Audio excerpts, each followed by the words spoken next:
Fellow citizens,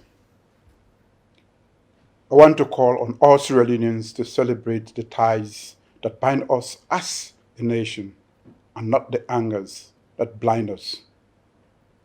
We convened a national convention that agreed to constitute a permanent commission for peace and national cohesion that will identify and address all triggers of conflict in our nation.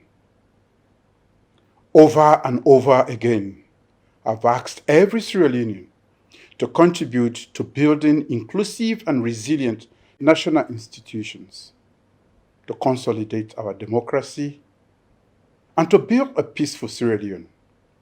The Sierra Leone Association of Journalists has acknowledged that they practice journalism freely, and we are working with them to repeal obnoxious laws and further enhance professional development in journalism. Civil society organizations speak up freely and hold government accountable, and we are grateful that they are playing their part as citizens. Organized labor organizations, professional organizations, religious bodies, paramount chiefs, community stakeholders, the private sector, all continue to contribute positively to our peaceful coexistence as a nation. The international community in Sierra Leone continues to engage with government and Sierra Leoneans in general in fostering peace and supporting development. In this holy month of Ramadan, Sierra Leoneans, irrespective of ethnicity and political party, buy and sell in the same markets, live peacefully on the same communities, and break fast and worship Allah subhanahu wa ta'ala together and in peace. Presently, Sierra Leone is contending with COVID-19 that has already killed over 200,000 people worldwide, including Sierra Leoneans at home and abroad. We will remember them and their families. We will also continue praying for our compatriots and their families who are currently battling with this highly infectious and deadly disease. I thank and urge all my fellow Sierra Leoneans to continue complying with all hygiene and public health directives as we work hand in hand to rid this country of the coronavirus. I also call for solidarity and cooperation from all well-meaning Sierra Leoneans across this great nation to join us in informing and mobilizing our communities to prevent, curtail, and protect against COVID-19.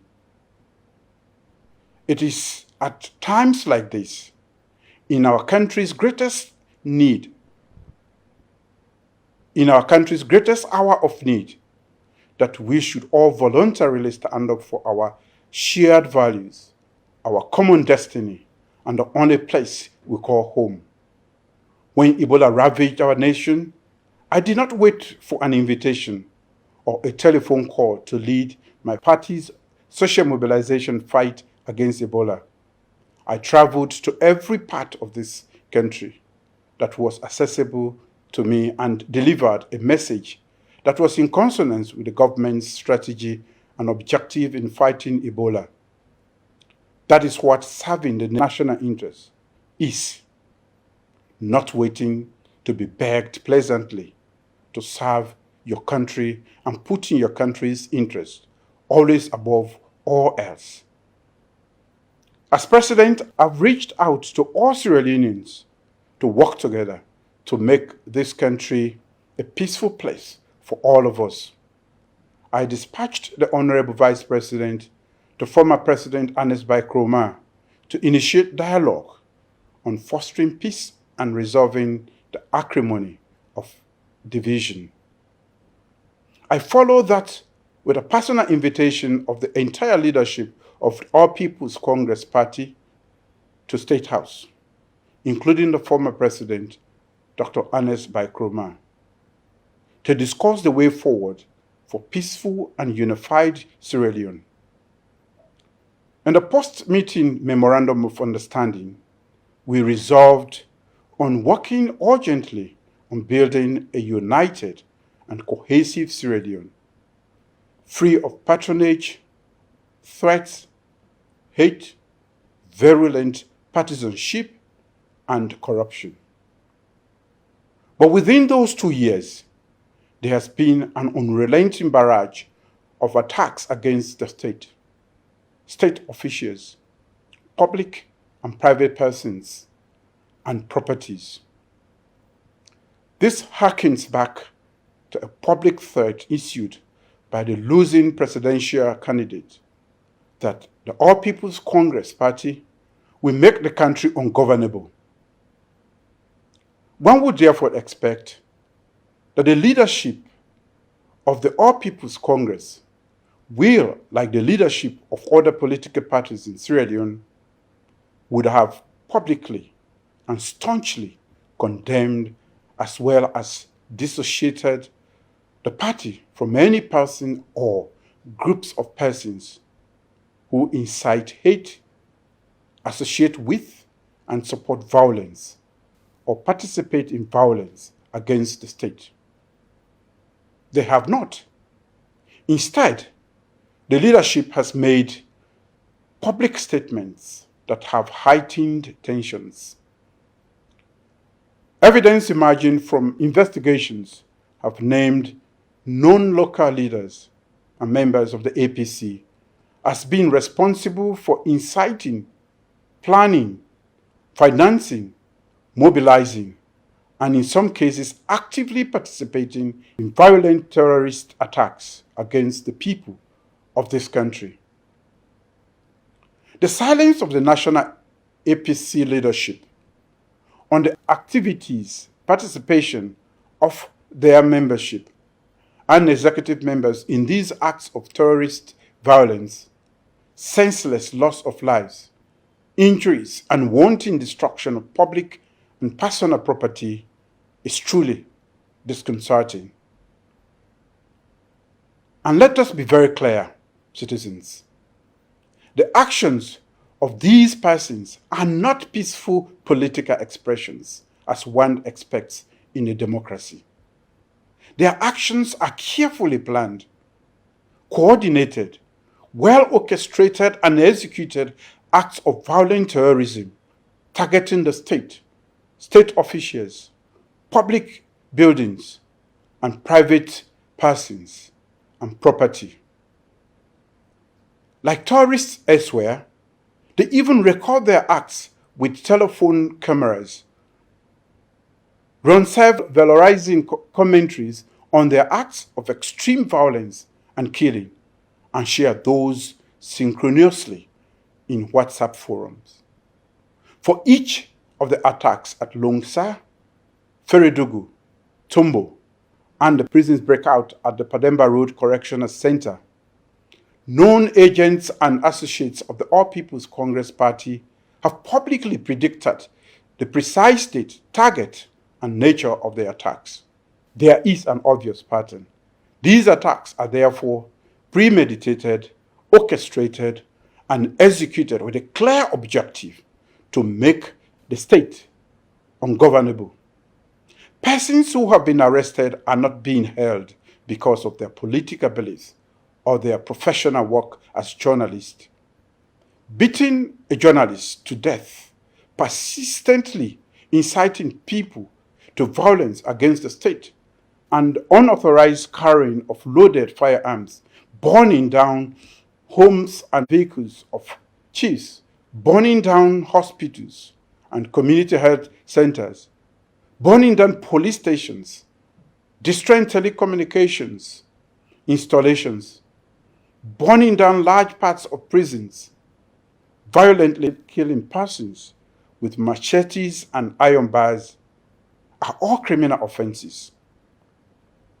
What each and all of them have done are not peaceful political expressions. They are either being held on criminal charges or being investigated for criminal violence and terrorism-related offenses. Incitement to extreme criminal violence, arson, murder, and attempted murder, other felonious acts targeting the state, state officials, public officials, private citizens, and public and private persons are not peaceful political actions meant to foster peace in Sierra Leone. The right to free speech is guaranteed in our democracy and in our constitution. But no democracy guarantees a right to speech that incites criminal violence, foments hate and divisiveness, causes public disorder, and threatens the security and stability of the state. I'm certain that our international partners agree with us that prosperity and development are possible only when there is peace and stability. Countries that have prospered have always ensured first that peace and security are maintained. Our international partners, as moral guarantors of our peace, should therefore single out and wholeheartedly condemn persons and organizations associated with these acts of extreme violence against the state. In peaceful democracies, citizens strive for the common good, peacefully cohabit with other citizens, and advocate for and protect their rights through peaceful norms and practices. Our enforcement agencies and the justice sector will ensure that every citizen's right to due process is respected and justice is dispensed speedily and without hindrance, fear, or favor. The rule of law is supreme. No citizen, absolutely no citizen, is above the law. My government has been closely following events of the last few weeks. The security sector has closely analyzed the prime movers, financiers, causes, nature, and patterns of violent acts. Our responses are therefore well informed. As Commander-in-Chief, I have ordered the intelligence and security forces to use all available resources and take all necessary measures within the laws of this country to deal promptly and decisively and robustly with all acts of violence against the state. Anybody who incites, plans, supports, undertakes, or is involved in any manner of violence in this country will be dealt with harshly. We will use all instruments of state power and resources permissible under the laws of this country to deal firmly and decisively with these violent terrorist attacks against the state of Sierra Leone. I've also ordered urgent reforms within the security forces. The objective is to make their leadership more decisive, more effective in crime prevention and deterrence, and to maintain peace and stability in the face of extreme acts of terrorist violence against the state. I've called for more citizens' engagement so that communities are more intimately involved in preventing crime and the causes of crime. I want to personally encourage civil society organizations to expand their scope of work to capture these dynamics in their daily work with communities.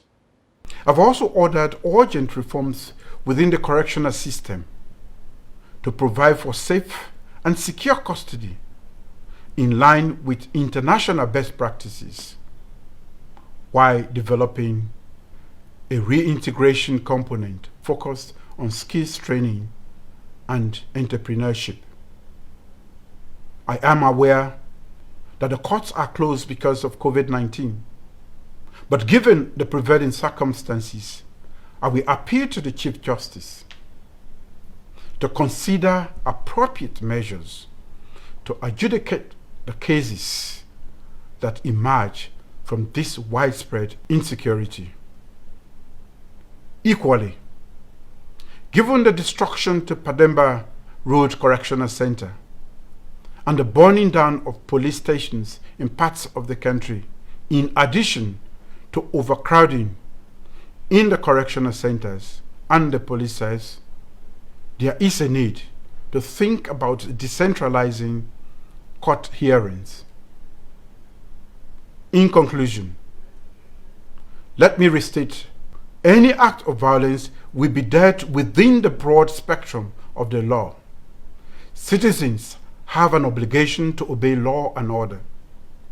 Those who think that by fomenting trouble and inciting violence in this country, they can derail and distract government from fighting corruption, attracting investors, and meeting its promise to deliver development to this nation, know now that you will lose this fight. My government will hit hard, and it will continue to hit even harder until this fight is won.